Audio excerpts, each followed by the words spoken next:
Chaque fois que vous voulez faire quelque chose par certaines personnes, vous leur proposez de l'argent. Si vous n'avez pas d'argent, alors vous leur proposez des récompenses futures, comme si vous volez cette banque, nous sortirons tous les deux avec beaucoup d'argent. Si vous voulez lever une armée et que vous n'avez pas d'argent mais juste de doumo, alors vous leur dites que si nous gagnons cette guerre, nous allons avoir beaucoup d'argent. Et nous aurons aussi beaucoup de femmes et nous pourrons les avoir comme esclaves sexuels. Cependant, si vous mourrez dans le processus, ne vous inquiétez pas. Les femmes que vous allez obtenir seront encore plus chaudes que celles terrestres, mais dans l'au-delà. Et l'offre que vous prenez dépend de votre stupidité. Vous penseriez, Harris Sultan, quel super méchant allez-vous discuter aujourd'hui? Eh bien, je vais vous donner un indice. C'est le suspect habituel. Des vidéos comme celle-ci sont démonétisées. Donc, appuyez sur le bouton « J'aime » pour qu'elles apparaissent dans les recommandations des gens. Si vous souhaitez soutenir la chaîne, essayez de devenir un patron en allant sur patreon.com/ex-musulman. Et si vous ne pouvez pas faire cela, essayez d'appuyer sur le bouton « Super merci » pour voir ce qui se passe. Au cas où vous vous le demanderiez, laissez-moi soulager votre douleur. Je parle du plus grand homme ayant jamais vécu. Un homme qui doit être imité pour l'éternité. Par exemple, si vous ne pouvez pas vous décider si vous devriez épouser une jeune fille, alors demandez-vous qu'aurait-il fait?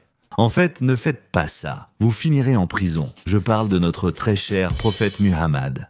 On nous dit donc que le prophète Muhammad était un homme très résolu et charismatique, ce qu'il était probablement.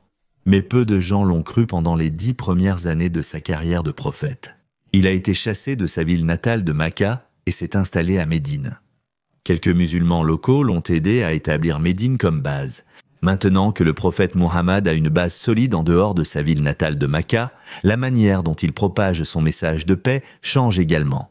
À Makka, il menaçait les infidèles de l'enfer et du châtiment de Dieu, ce que bien sûr aucune personne saine d'esprit ne prendrait au sérieux. Tout comme vous ne prenez pas ce gaz au sérieux. Alors, quand personne ne vous prend au sérieux, que faites-vous? Vous utilisez la force. C'est pourquoi les experts ont différencié les versets mécois et les versets médinois. Les versets mécois, comme le nom l'indique, sont de la période où le prophète Muhammad était à la Mecque. Un homme faible sans armée, et donc, les versets menaçaient à les gens de punitions imaginaires et ordonnaient à Muhammad de faire preuve de retenue. Par exemple, ce verset mécois 46.35 dit à Muhammad d'être patient comme les prophètes précédents et de ne pas être trop hâtif pour poursuivre l'infidèle. Notre heure viendra. Juste, sois cool. C'est bon? Aussi le fameux verset 109.6 avec lequel beaucoup de musulmans trompent les non-musulmans qui dit « Pour vous et votre foi et pour moi, ma foi ». Donc, en gros, Allah, qu'est-ce le prophète Muhammad dit « Sois cool, d'accord ? Détends-toi, tout le monde vit en paix et en harmonie. Allah décidera au moment du jugement. Ne serait-ce pas un monde merveilleux? Réveille-toi, Harry, oh, désolé, je faisais un beau rêve. » Donc, parce qu'il était gentil et doux, ce qui était dû à sa faiblesse, Muhammad n'a pas eu beaucoup de succès. En fait, il a été contraint de fuir en pleine nuit, à Médine pour sauver sa vie et il nous traite de lâches. Maintenant qu'il est à Médine, les versets que Muhammad a inventés à Médine sont donc appelés les versets médinois. Le prophète Muhammad ne menace plus les gens de punitions divines imaginaires ou ne dit plus aux gens que vous avez votre foi, j'ai ma foi. Non, mais au lieu de cela, Muhammad a commencé à lever une armée. Et donc Allah, qui est le prophète Muhammad, menace maintenant de les attaquer.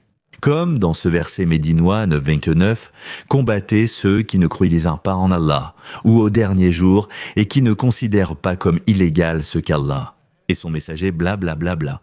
En gros, pour vous c'est votre foi et pour moi c'est ma foi, tuez-les tous. Ce chapitre entier 9, appelé Surat Tawbah, est rempli de ces versets violents et agressifs. Totalement opposé à l'ambiance que nous avons ressentie avec les versets de la Mecque. Voici un autre que j'aime lancer au visage des apologistes musulmans. En effet, la peine pour ceux qui font la guerre à Allah et à son messager et s'efforcent de corrompre la terre n'est autre qu'ils soient tués ou crucifiés. Ou que leurs mains et leurs pieds soient coupés d'adhésion, soient coupés de côtés opposés. Couper leurs mains et leurs pieds de côtés opposés. C'est pourquoi les vrais musulmans n'aiment pas la Convention de Genève. Oh non, en fait ils l'aiment, mais seulement quand ils sont les captifs de toute façon. Comme vous pouvez le voir maintenant, ce n'est plus pour vous et votre foi, et pour moi et ma foi. Ou si vous ne croyez pas en une vérité Allah, alors Allah vous punira dans l'au-delà la dida. Donc maintenant que vous comprenez l'argument des versets de Moukan versus les versets de Médinan et comprenez les raisons de cette transition d'un prophète évangéliste apocalyptique aux yeux écarquillés à un prophète assez impressionnant, voleur de caravanes. Donc maintenant que le prophète Muhammad s'est éloigné de donner des menaces imaginaires pour donner des menaces réelles dans le monde, il va avoir besoin d'une armée. Comment convaincre les gens de voler des caravanes et d'attaquer des villages? Eh bien, vous leur promettez du butin de guerre et du butin. Les premiers combattants du prophète Muhammad n'étaient pas ces croyants acharnés. Ils étaient littéralement plus intéressés par le vol de caravanes et la collecte de butin de guerre et bien sûr des esclaves sexuels, tellement que les historiens musulmans eux-mêmes ont enregistré des disputes parmi les combattants de Muhammad sur la distribution du butin de guerre. En fait, tout le chapitre 8, la sourate Anfal, a été envoyé par Allah, qui est le prophète Muhammad, pour régler les disputes entre les musulmans. Regardez le tout premier verset du chapitre 8. Il vous demande à propos des dépouilles. Dites que les dépouilles sont pour Allah et son messager. Ce verset est descendu parce que les musulmans se battaient pour savoir qui obtient quoi après la bataille, frère. En fait, à la page 321 de la biographie de Muhammad, il est même enregistré qu'il y avait des musulmans qui ne sortaient avec Muhammad que pour pouvoir collecter du butin de guerre. Et certains musulmans essayaient d'aller à des campagnes dans lesquelles ils n'auraient pas à se battre et juste collecter facilement du butin de guerre. Ces premiers musulmans étaient uniquement intéressés par la collecte du butin de guerre et ne voulaient pas mourir. C'est pourquoi, pour s'assurer qu'ils ne mourraient pas en vain, Allah, qui est bien sûr le prophète Muhammad, a dit que les anges se battraient pour vous contre les infidèles, selon ce verset 812. Quand ton Seigneur a révélé aux anges « Je suis avec vous », alors affermissez les pieds normaux de ceux qui croient. Je vais jeter la terreur dans le cœur de ceux qui ne croient pas, alors frappez-les au cou et frappez tous les articulations de leurs doigts. Malgré la malédiction de Muhammad sur la carotte des anges, les musulmans avaient toujours peur d'aller à la guerre, alors Muhammad a sorti un bâton et a menacé les musulmans de l'enfer s'ils fuyaient le champ de bataille. Selon le Coran 8.1.5. Ô vous qui croyez, lorsque vous affrontez les mécréants au combat, n'osez pas, je vous en supplie, ne leur tournez pas le dos. Celui qui leur tourne le dos ce jour-là, à moins que ce ne soit pour une tactique de combat, est sur le point de tomber dans son jahannam. C'est un endroit terrible où retourner. Quoi qu'il en soit, après tout cela, les musulmans ont réussi à gagner et à vaincre les infidèles. Mais comme un enfant agaçant d'Allah, qui est évidemment le prophète Mohammed, a dit « Vous n'avez pas gagné cette guerre, c'est moi qui ai gagné la guerre pour vous, comme il est dit dans le Coran 817. » Donc ce n'est pas vous qui les avez tués, mais en fait Allah les a tués. Je veux dire, juste dans le verset précédent, il leur faisait des promesses d'anges et les suppliait de ne pas fuir le champ de bataille. Et une fois que Muhammad a gagné, eh bien, c'était Allah qui a gagné, pas vous. À quel point ces gens étaient des stupides.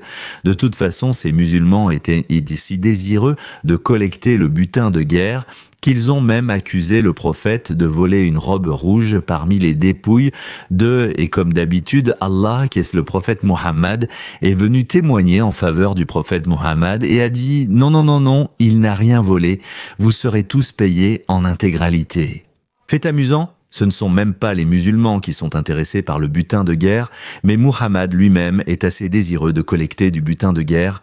Regardez ce verset 841 et sachez que quel que soit le butin que vous recevez, un cinquième est pour Allah et pour son messager. Oui, le créateur de l'univers de milliards et de milliards de galaxies a besoin de quelques maigres dépouilles de tous les pauvres tribus du désert.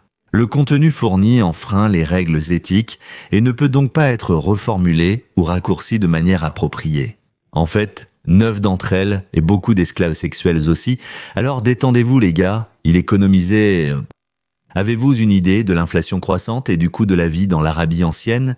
Imaginez la facture d'électricité dans cette chaleur. Alors maintenant que nous comprenons comment le prophète Muhammad incitait les gens à aller à la guerre, un jour semi-arabe, le prophète Muhammad décide d'attaquer les Byzantins. Les musulmans ont été en train de piller et de saccager les pauvres tribus arabes nomades. Mais s'en prendre aux Byzantins est un tout autre défi. Le prophète Muhammad a besoin d'hommes. Le locuteur fait référence à un homme nommé Abdul, lui offrant de l'argent et des esclaves sexuels en échange de services non spécifiés, ce qui est illégal et contraire à l'éthique. D'accord, prophète, allons à la guerre. Laisse-moi prendre mon bouclier. Mais qui était notre ennemi? Abdul, cette fois nous allons contre les Byzantins. Ils ont besoin d'un peu d'islam dans leur vie. Désolé, prophète, j'ai mal au dos, je ne peux pas venir.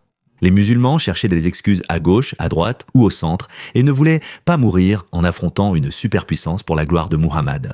Consultez le Coran 945. Seules les personnes qui ne croient pas en Allah et au dernier jour te demandent d'être excusées. Et pour s'assurer que le moral des quelques hommes restants ne tombe pas, Muhammad invente un autre verset qui... Oh, c'est Allah qui les a fait rester en arrière parce qu'ils n'auraient de toute façon servi à rien. Une telle personne excusée était Al-Jad.